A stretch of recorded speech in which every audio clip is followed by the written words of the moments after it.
Muchos saludos, continuamos con los estudios en la palabra del Señor y hoy vamos a continuar con Juan del 1 al 15. Juan capítulo 6 del 1 al 15. Y el título de nuestro estudio es La multiplicación de los panes y de los peces. Ya dijimos, está en Juan 6 del 1 al 15. Y el objetivo nuestro es que nos analicemos nosotros mismos si buscamos a Jesucristo solo para que satisfaga nuestras necesidades o hemos aprendido realmente el significado de su mesianismo. Entonces vamos a analizarnos a través de este estudio. Hoy vamos a ver que a través de la señal o el milagro de la multiplicación de los panes y de los peces, el Señor Jesús estaba demostrando su divinidad al dar alimento a miles que le seguían. Eso era algo similar a lo que en el Antiguo Testamento el pueblo de Israel recibió de parte de Dios al ser alimentado con el maná que el Señor les proveyó. Entonces vamos a ver un milagro tremendo de esto. Recordemos que el propósito del escritor del Evangelio, o sea, Juan, es demostrar que la divinidad de Jesús y su mesianismo. Eso es lo que Juan nos quiso decir cuando decía estas señales hizo Jesús. Ahora, todas las señales o milagros que apuntan a esto, a demostrar que Jesús es el Señor, es el Mesías y es divino, es el Hijo de Dios. Entonces, el primer punto es: mucha gente sigue a Jesús. Así se llama el primer punto del estudio de hoy. Y lo vamos a leer en Juan 6 del 1 al 4. Ahí búsquenlo en su Biblia. Juan 6 del 1 al 4. Dice así la palabra del Señor. Después de esto, Jesús fue al otro lado del mar de Galilea, el de Tiberias, y le seguía gran multitud, porque veían las señales que hacía en los enfermos. Entonces subió Jesús a un monte y se sentó allí con sus discípulos. Y estaba cerca la Pascua, la fiesta de los judíos. En los otros evangelios nosotros también encontramos este mismo acontecimiento. Está en Mateo, Marcos, Lucas y Juan, en todos. Es tan importante este evento que los 4 evangelios lo registran, la multiplicación de los panes y de los peces. En ellos se dice que hacía poco Jesús había recibido la noticia de la muerte de Juan el Bautista. Juan no lo dice, pero los otros evangelios sí. Mateo dice lo siguiente, en el capítulo 14, 13, dice así Mateo. Oyéndolo Jesús se apartó de allí en una barca a un lugar desierto y apartado. Y cuando la gente lo oyó, le siguió a pie desde las ciudades. O sea, podemos ver que Jesús quería estar solo y fue al otro lado del mar de Galilea, porque quería estar solo, quería estar apartado. Pero parece que la gente siempre lo siguió. Ahora, en el mar de Galilea, al mar de Galilea se le dan otros nombres. Por ejemplo, se le llamaba el lago de Genesaret, se le llamaba también mar de Tiberias en honor al emperador romano Tiberio. O sea que el mar de Galilea se le puede decir lago de Genesaret y también le podríamos decir el mar de Tiberias. En este lugar podría estar cerca de Betsaida Julias, que algunos la diferencian de la otra Betsaida que queda en Galilea. O sea, hay 2 Betsaidas, según dicen algunos comentaristas bíblicos, una Betsaida de Galilea y esta que está cerca, este evento que ocurrió, está cerca de un lugar que se llama Betsaida Julias, así le dicen. Ahí buscó, dice Jesús, un monte, una loma y se sentó con sus discípulos. Ahí quizás estaba descansando, estaba recostado con ellos, estaba platicando, pero de repente vio la multitud. Pero antes de ver la multitud, hay algo muy importante que Juan nos dice, que estaba cerca, ¿qué? La Pascua de los judíos. Y en otras ocasiones hemos visto que era una fiesta que celebraban los judíos, que estaban conmemorando la liberación de los israelitas cuando fueron esclavos en Egipto. Ya lo hemos visto varias veces. Durante esta fiesta se hacían peregrinaciones desde lejos hacia Jerusalén. Ellos recordaban muchos acontecimientos en estos días. Por ejemplo, ¿cuáles acontecimientos se podrían recordar? Por ejemplo, podían recordar el Cordero de la Pascua. También podrían recordar la sangre en los dinteles de la puerta, que significaban que iban a ser librados de la muerte de los primogénitos. También ellos podrían recordar que el mar se abrió. Recordaban en el tiempo que estuvieron en el desierto, los milagros del maná, el cuidado que Yahvé, que Dios su Padre, les proveyó. Todas esas cosas estaban en la memoria de los israelitas, pero más en ese tiempo, en ese tiempo de celebración de la Pascua. Aquí se nos dice que Jesús quería estar solo, pero ya tenía una gran fama. ¿Por qué? Porque él había ya sanado a muchas personas, había hecho muchos milagros. Y lo que pasó fue que no pudo, por así decirlo, esconderse. Dice que una gran multitud que lo siguió. Imagínense, tal vez Jesús estaba cansado, quería estar con sus discípulos un rato reposando, pero ahí mismo dice que él alzó los ojos y vio una gran multitud que lo estaba buscando. La gente iba buscando a Jesús, ¿por qué? Porque querían tal vez ser sanados, o tal vez querían un favor de Jesús, o porque era un hombre extraordinario, como bien lo sabemos. Vamos a ver qué sucedió entonces. Vamos a ver el segundo punto de nuestro estudio, se llama Jesús tiene compasión de la multitud.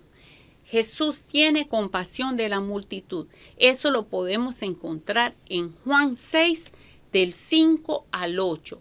Vamos a leer en sus Biblias Juan 6, del 5 al 8.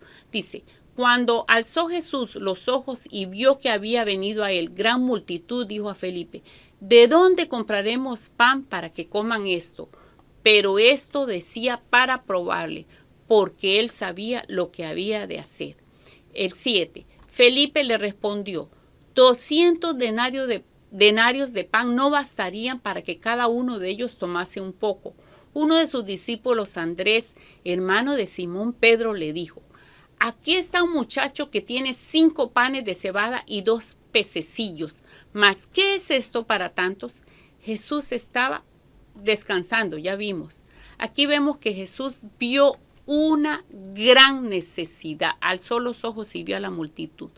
En Marcos 6:34 también leemos, y salió Jesús y vio una gran multitud y tuvo compasión de ellos, porque eran como ovejas que no tenían pastor, y comenzó a enseñarle muchas cosas.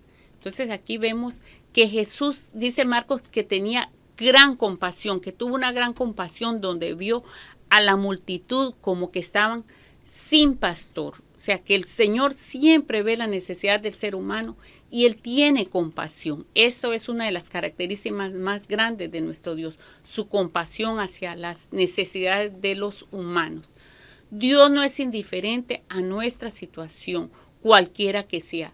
Ya era tarde y la gente tenía mucha hambre. Los discípulos le dijeron, Jesús, despídelos, o sea, como que no tenían esa compasión. Y como Jesús, al igual que su Padre, es compasivo y misericordioso, les tuvo compasión. Ahora, en Lucas leemos lo siguiente, en el 9:6. Se le acercaron los discípulos y le dijeron que despidiera a la gente para que fuese a las ciudades vecinas a comprar comida. Pero él respondió, denles de comer ustedes mismos. O sea, los discípulos dijeron, vayan, pero Jesús les hizo un reto, los puso a prueba a todos y les dijo, denles de comer ustedes mismos. Ahora, volviendo al Evangelio de Juan, dice que en ese momento Jesús pone a prueba a uno de sus discípulos. ¿A quién? A Felipe, y le pregunta, ¿de dónde compraremos pan para que coman estos? Puede ser que Felipe ya conociera un poco esta zona, y es que en la prueba es donde se conoce lo que hay en nuestro corazón. Y en esta prueba se iba a conocer cómo Felipe confiaba o no confiaba en Jesús. Eso era la prueba, a ver si él confiaba en el poder de Jesús, a pesar de que, mira, hermanos y hermanas, ya él había visto a Jesús haciendo milagros, ya había visto a Jesús cuando transformó el agua en vino, ya había visto muchos milagros de sanidad de enfermos y todo, pero Jesús los quería probar, y no solo a él, sino a todos los discípulos. Entonces dice, de acuerdo a lo que hemos leído, Felipe no vio ninguna posibilidad. Eso era imposible. Eran más de 5,000 hombres sin tomar en cuenta los niños y las mujeres. Hizo los siguientes cálculos, más o menos, Felipe. Dice, necesitaríamos, le dijo a Jesús, 200 denarios para poder dar comida a esta gente. Y me imagino que pudo haber pensado, ¿quién sabe si hay tiendas para ir a traer tanta comida? ¿Y cuánto duraríamos en traer la comida? Ya me imagino todos los cálculos que hizo Felipe. Felipe estaba viendo la realidad de ese momento. Era mucha gente y no había suficiente comida y tanto dinero no tenían. ¿Por qué? Porque un denario representaba aproximadamente un día de trabajo de un obrero. Entonces dijo Felipe, ¿y de dónde vamos a sacar tanto dinero, Señor? O sea, nosotros lo que tenemos es un poquito quizás, ¿y cómo vamos a hacer para comprarle a tanta gente? Ahora vamos a ver que Felipe fue realista, o sea, él calculó, vio lo que había con lo que contaban en forma material. Ahora, el problema de Felipe no era que fuera realista, sino que no vio que Jesús podía ir más allá de esa realidad. Falló su confianza en Jesús. Ahí está el problema. Dios va más allá de las posibilidades humanas. Felipe no pensó en eso. Le falló la fe. Le falló lo que había en su corazón en ese momento. Se dio cuenta que su fe no era tan grande como para creer que Jesús podía darle alimento a tantos. Ahora, la fe es eso, que aunque no tengamos posibilidades, uno confía en que Dios hará algo, que hará algo. No importa cómo, pero Él lo hará. Ahora veamos al otro discípulo, a Andrés.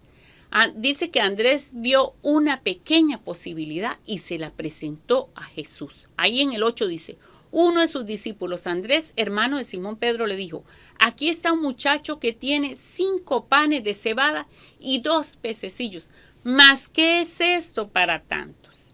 Ahora, aquí está la otra actitud, la de Andrés.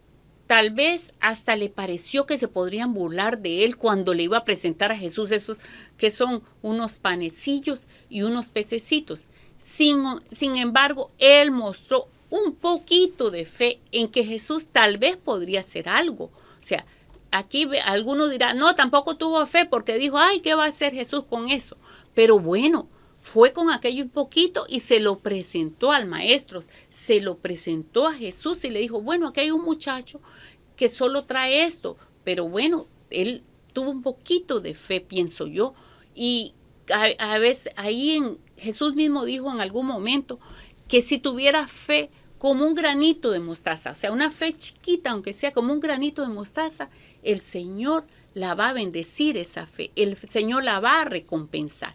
En este pasaje vemos 2 actitudes de los discípulos muy diferentes. Felipe, que se quedó en los obstáculos y en las limitaciones, fue realista y no vio más allá que Dios es todopoderoso y que Jesús podía hacer un milagro tremendo. Andrés, otra actitud, presentó lo poco al Señor y confió en que Jesús podría hacer algo. Aunque dijo, bueno, ¿qué es esto? Pero él confió, él se lo presentó a Jesús, aquel niño con los panes y los peces. En el caso nuestro, es cierto que solo tenemos esto a veces, pero presentémoslo al Señor para que Él lo bendiga. Usted no diga, aunque sea muy poquito, es más, aunque sea nada que tengamos, pero vamos con esa fe que Dios puede hacer algo aún de la nada, o aún en el poquito puede multiplicarlo. Por ejemplo, alguien diría, es cierto, según la ciencia no tengo posibilidad de ser mamá, pero Dios puede transformar esa situación, esa realidad y hacer que mi vientre sea fértil, pueda tener hijos. Alguien que está buscando trabajo y casi no hay, puede decir, bueno, es cierto, la cosa no está muy buena para conseguir trabajo, más bien están despidiendo a muchas personas, pero Dios es poderoso que abre camino donde no los hay. O sea, usted puede tener esa fe, aunque sea una fe chiquita, Dios la recompensa. Dios puede abrir una fuente de trabajo en lo que menos uno se imagina. Hay muy pocas posibilidades, pero eso Dios lo puede convertir en una cosa grande, una cosa poderosa, en una cosa maravillosa. Dios puede hacer cosas grandes cuando nosotros ponemos lo poquito en las manos de Él. Ahora vamos a pasar al punto 3. El gran milagro con un significado mesiánico. Sabemos que todos los milagros que nos está diciendo el apóstol Juan tienen significado mesiánico, pero este es bien interesante porque se compara con algo de un acontecimiento del Antiguo Testamento. Entonces Jesús dijo, en el 10, vamos en el 10. Entonces Jesús dijo, hacer recostar la gente, y había mucha hierba en aquel lugar, y se recostaron como un número de 5,000 varones. Y tomó Jesús aquellos panes, y habiendo dado gracias, los repartió entre los discípulos, y los discípulos entre los que estaban recostados. Asimismo de los peces, cuantos querían. Y cuando se hubieron saciado, dijo a sus discípulos, recoged los pedazos que sobraron, para que no se pierda nada. Recogieron pues y llenaron 12 cestas de pedazos, que de los 5 panes de cebada sobraron a los que habían comido. ¡Qué tremendo milagro! ¡Qué tremenda bendición! ¡Qué cosa más extraordinaria ocurrió aquí!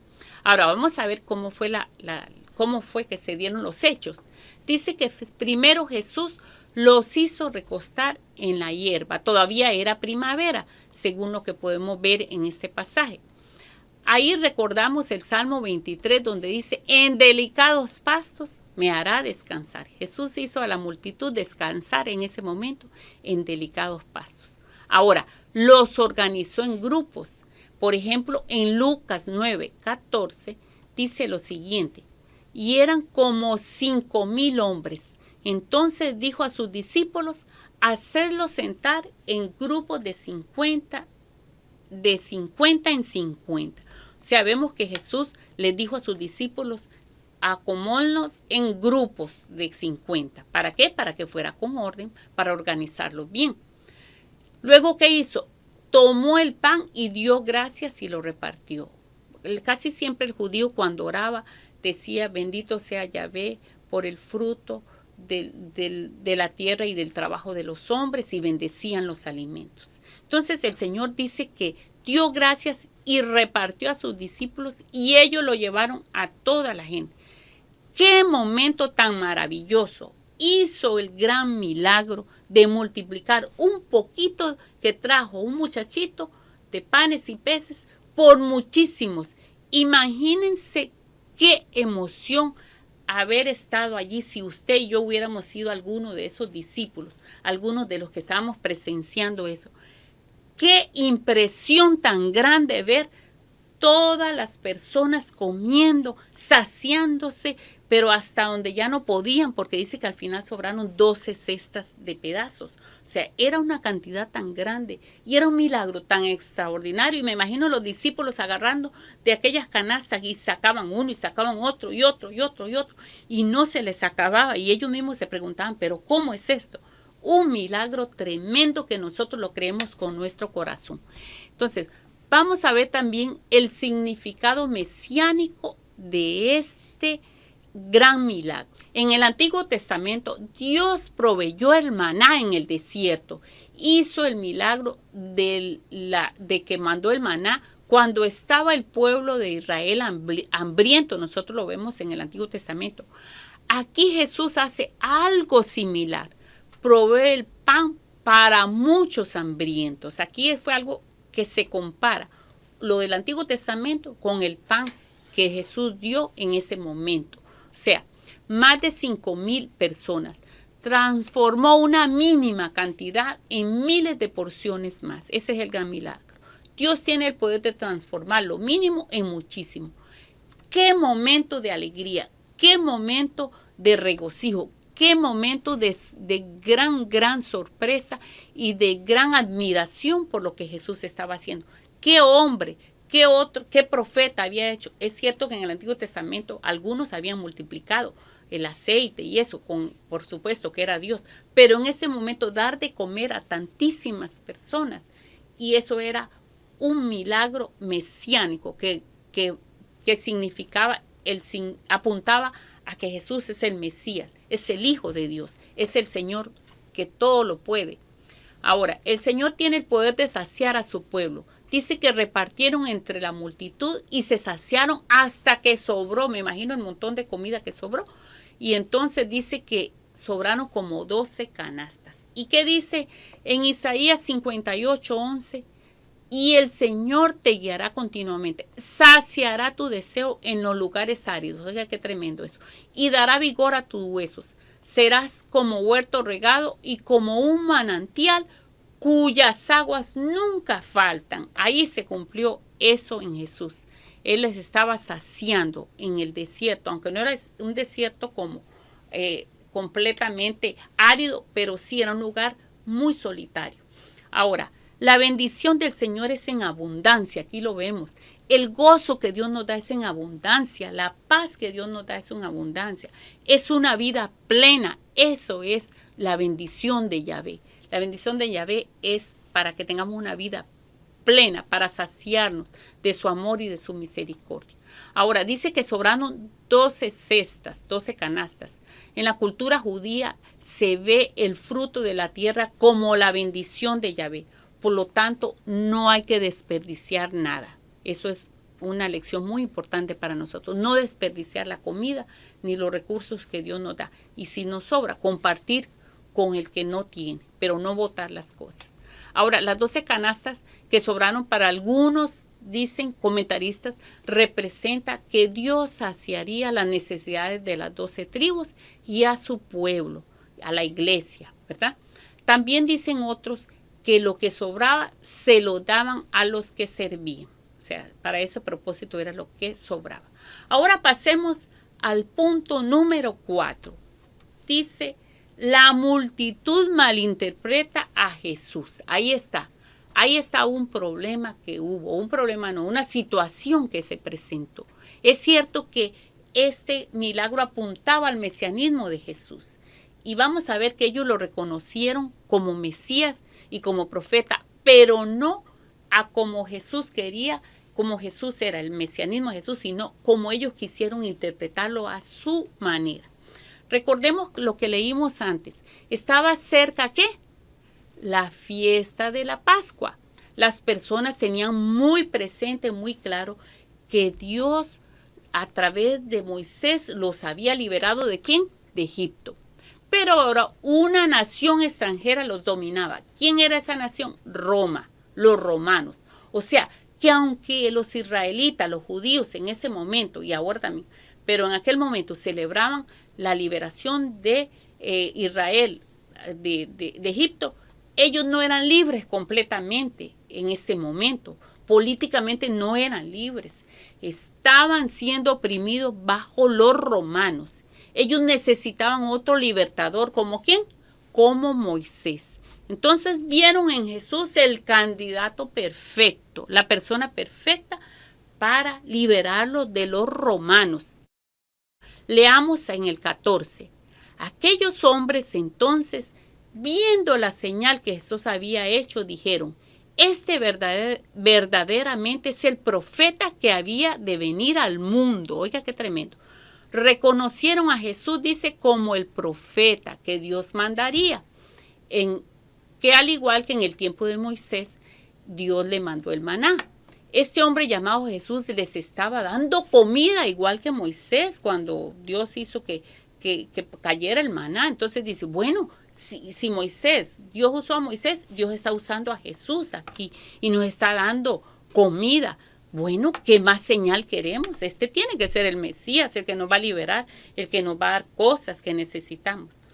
Dice, alcanzó, imagínense, alcanzó, ellos me imagino que pensaban, alcanzó a nosotros que somos un montón de gente, más de 5,000, y todavía sobró comida. También nos va a sanar. O sea, vamos a tener aquí, por así decirlo, el servicio de salud cubierto, o ¿cómo le diríamos en nuestros países? El seguro médico cubierto, tenemos aquí la comida cubierta, tenemos un libertador que va a ir a luchar para quitarnos la opresión de Roma. O sea, esto está lo que necesitamos. Esto es lo último, esto es lo mejor que nos ha pasado. Me imagino que pensó esa multitud. Entonces, estaban reconociendo algo especial en Jesús, pero lo malinterpretaron. Era el hombre esperado, era profeta, era Mesías, pero ellos pensaban que era un Mesías político que tendría el poder para sacarlos de los romanos, o sea, para sacar a los romanos y de ser nuevamente independiente y tener su propio rey. Eso era lo que estaban interpretando ellos, un Mesías político de aquel momento. Ahora vamos a leer ahí mismo en el versículo 15, que nos dice el Evangelio de Juan, en Juan 6:15. Pero entendiendo Jesús que iban a venir para apoderarse de él y hacerlo rey, volvió a retirarse al monte él solo. Imagínense el alboroto de la gente, la algarabía, el bullicio, los gritos que estaban viendo a aquel hombre, Jesús, no solo como un profeta, sino como un Mesías, y que ya lo querían hacer rey. ¿Pero qué era?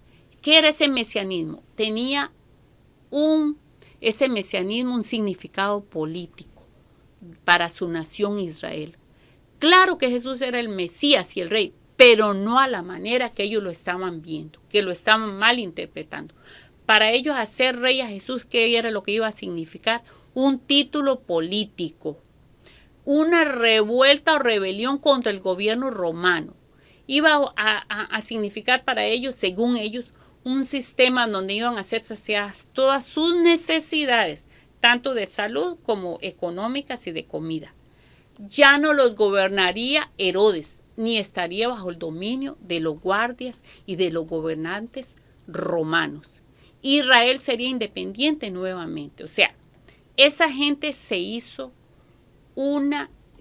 fue una locura para ellos pensar en todo eso. En un momentico lo comenzaron a dialogar entre ellos, seguro, a decir, bueno, y mire, ¿qué más necesitamos? Hagámoslo rey.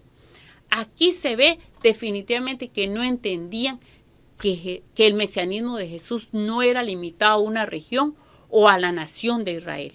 Era un mesianismo que le liberaría al ser humano desde adentro para afuera. Eso era. El mesianismo de Jesús era diferente, era completamente al revés de lo que ellos estaban diciendo.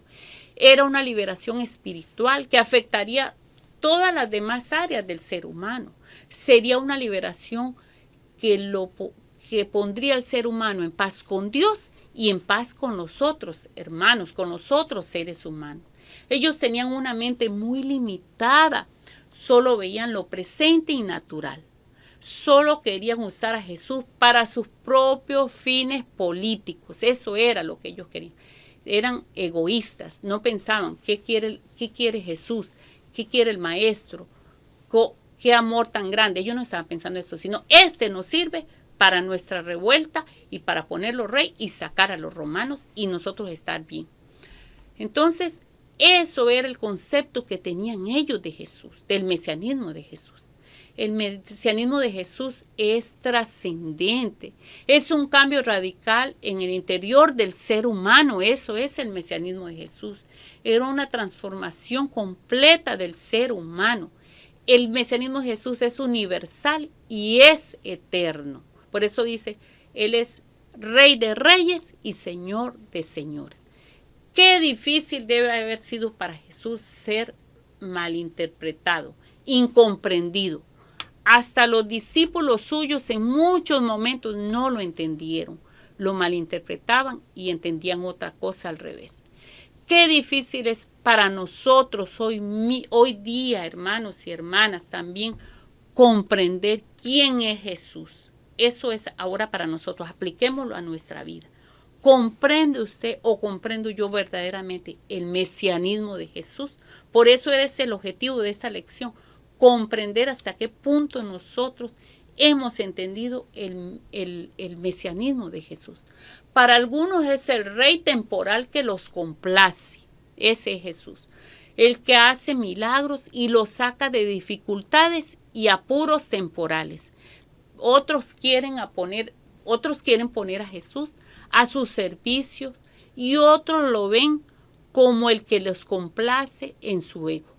Muchos solo buscan a Jesús porque quieren servirse de Él.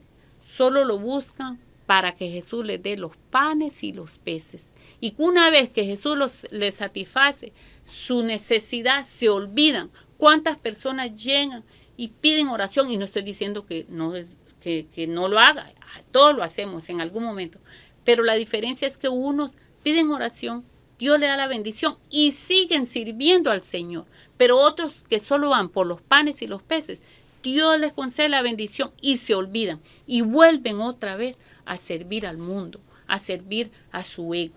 Y de estos están llenas nuestras iglesias lastimosamente, de muchas personas que solo buscan el favor del Señor, el favor de Jesucristo. Y una vez que tienen el favor, se olvidan de ellos, no quieren consagrarse al Señor. No queremos, vamos a decirlo, consagrarnos al Señor verdaderamente. No queremos servirlo muchas veces como Él se merece, porque Él es el Señor y es el Mesías verdadero. Muy pocos comprenden que Jesús es el verdadero Rey y Mesías universal. Muy pocos se someten completamente a Él sin importar el sacrificio que esto implique. Muy pocos comprenden su misión de Jesús de salvar al mundo y muy pocos se comprometen con esta misión con el Señor Jesús. Muy pocos lo buscan no porque Jesús les pueda dar, por lo que Jesús les puede dar, sino por lo que ellos pueden dar al Rey y Señor nuestro. Seamos parte de esos pocos hermanos y hermanas, y el Señor hará grandes cosas en nosotros y en la vida de todos aquellos que nos rodean. Vamos a hacer esta pregunta para reflexionar hoy. ¿Qué tipo de creyente es usted y qué tipo de creyente soy yo? ¿Somos del que solo busca a Jesús para servirse de Él o el que lo busca para decirle, heme aquí, Señor y Rey, estoy a tu servicio? ¿Qué quieres que haga por ti? Como le dijo Isaías, heme aquí, Señor, envíame a mí. Eso es lo que el Señor quiere. Discípulos dispuestos a que reconozcan su mesianismo, pero no para servirse del Mesías, sino para servirlo a Él. Es bien interesante esta parte, hermanos y hermanas, de esta reacción de la gente y cómo ellos solo pensaron en ellos mismos y no en Jesús como el Señor verdadero, el Señor y Mesías verdadero. Vamos a concluir nuestro estudio de hoy entonces con estos puntos. Número 1. La gente buscaba a Jesús y Él tuvo compasión de ellos. 2. Hay dos tipos de actitudes frente a los retos. 1, ver la limitación y solamente ser realista. Y 2, ser realistas, pero confiar en que Dios puede cambiar esa realidad. 3, Jesús tiene poder para transformar lo poco en mucho, para hacer milagros donde no hay posibilidades. Solo hay que poner las cosas en sus manos y confiar. 4. Con la multiplicación de los panes y los peces, Jesús demuestra su divinidad y su poder para alimentar a través de un milagro a las multitudes. Al igual que en el Antiguo Testamento, Dios proveyó alimento a su pueblo a través del maná. 5. La multitud malinterpretó el mesianismo de Jesús. Quería hacerlo un Mesías político que lo liberara de Roma y le resolviera sus necesidades básicas. No entendieron que era un libertador mucho más allá de sus conceptos políticos. 6. Hoy en día muchos malinterpretan a Jesús y en lugar de servirlo como el Rey eterno y universal, quieren solamente servirse de Él. Ahora aquí les van a quedar algunas preguntas de reflexión para las redes de estudios bíblicos. Hasta la próxima. Muchas bendiciones.